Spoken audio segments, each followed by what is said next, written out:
Hey everyone, in this video I'll show you how to log in with Pipio AI.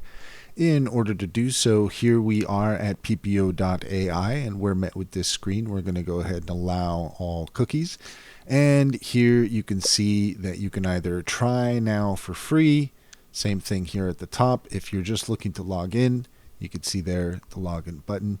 We're going to go ahead and try Pipio for free and allow more cookies. Then from here, you can either continue with Google, Facebook, or enter your email address. We're going to go ahead and continue with Google. And with just a couple of clicks of the button,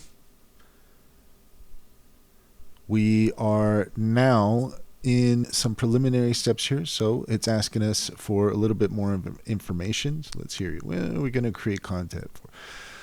Let's see. We'll say my company. Hit next. Nice to meet you. Let's get you set up. What do you do? I'll say content creator. What kind of content are you looking to create? Let's say training videos. Then from here, we can click start creating. So we're going to go ahead and click that. And we are now all logged in with Pipio. That's all there is to it. If you found this video helpful, please leave a comment and like and subscribe for more helpful tips.